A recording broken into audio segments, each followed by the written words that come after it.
At the age of 14, this next lady began to dance. Now, that was over 50 years ago. From that moment on, her life became a mixture of stage, screen, and, of course, stardom. My co-host Pat Mitchell is with this lady today. Now, you just might remember one of her dancing partners. His name was Fred Astaire. Today, he's a legend, and so is she, Miss Ginger Rogers. You know, so many people who have had the kind of career that you've had are now stepping back and sitting down and writing memoirs. Is that something you'd consider? Can we look for the Ginger Rogers story in your Well, people ask me this constantly.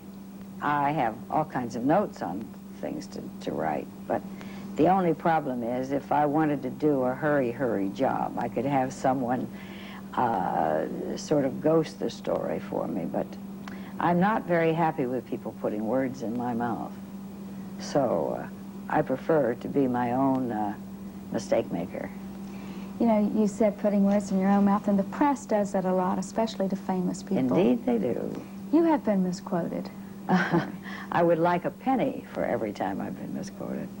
I remember one headline. It read, Ginger Rogers says Fred Astaire is a lousy dancer. Remember that? Well, yes, of course I remember that. That was some editor. And I would never, and firstly, I don't think that. Now, why would I say something I don't think?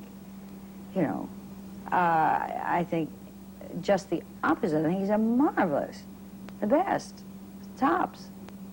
As Mr. Cole Porter says, he's the tops. He's the Coliseum. Few film partnerships have been written about as much as Astaire and Rogers. Now, if you were writing your own account of that partnership, what would you say?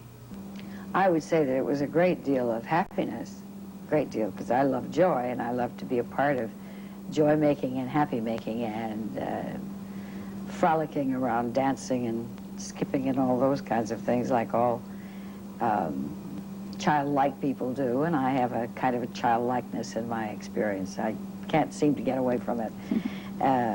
You notice I didn't say childish. But these childlike qualities, I think, made this bubble that was fun to watch. I love the gowns you wore when you danced with him. I heard you talking once about that beautiful one with the feathers. Yes. Here and do you know what color it was? White. Wasn't it? I got you. It wasn't white? No, ma'am. What color was it? It was ice blue. Oh. But no one ever seems to hit the color because they're seeing it black and white. Sure. I remember you dancing in that red feather dress. You know, that wonderful yellow dress that you danced in, or that beautiful green dress that you danced in. No, it's kind of fun.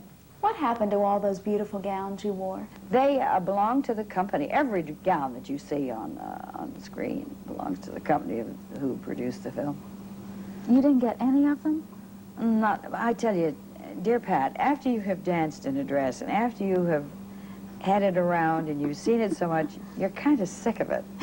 I know it would be fun to keep, I agree with you, it would have been fun to have had the foresight to keep all of the clothes that I've had anything to do with. And I would have been broke because some of the dresses were, you know, $8,000 to $10,000, $15,000 dresses. I remember something about one of your gowns being redone and worn in another movie by Marilyn Monroe. Yes, that's right.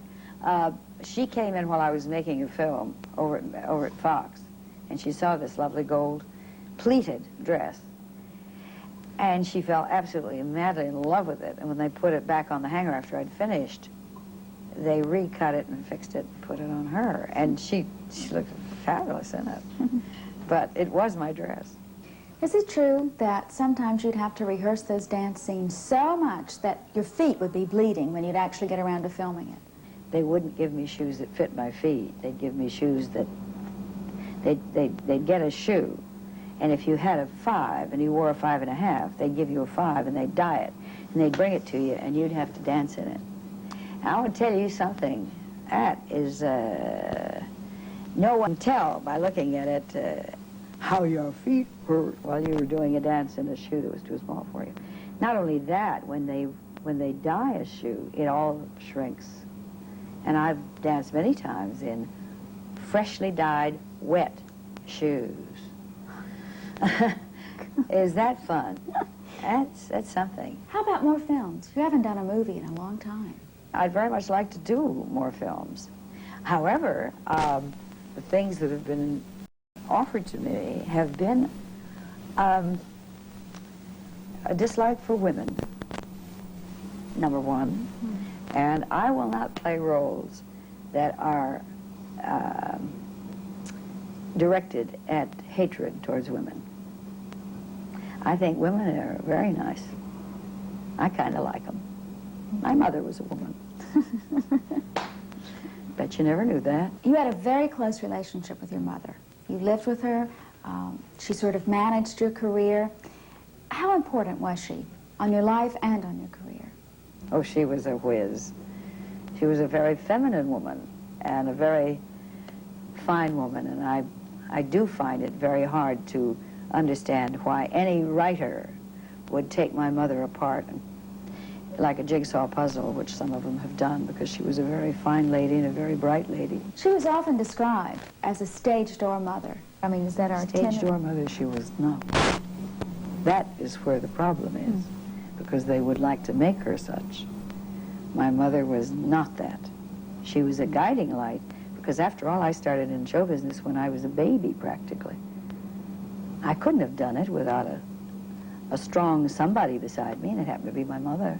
Did you ever feel you had to make a choice between a stable, long-lasting relationship and your career? I was never asked to make a choice, so if you're not asked to make a choice, you don't make one. You continue in the same shoes you've been wearing, you know. So I just continued being a career person. So I guess if someone had asked me to, I probably would have. But no one thought to ask me, because maybe they figured I wouldn't do it if they did ask. You never can tell. It's hard when a person has come into a whole new line of work and they're successful in it, and suddenly saying to them, listen, I want you to give all this up and come home. It's impossible. It's impossible, because you've spent your early years trying to get somewhere. But as for me, I think it's been a very enjoyable career I've had, and I've loved it. It's been hard, difficult, challenged. Every way I turn, it's a challenge. But I'm very happy in what I'm doing. And I lead a very comfortably happy life. And I hope that is an impression that you might have of me.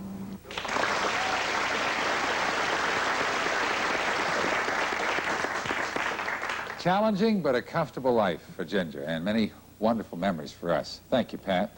Next on Our Magazine, the newest in breast reconstruction surgery. Stay with us.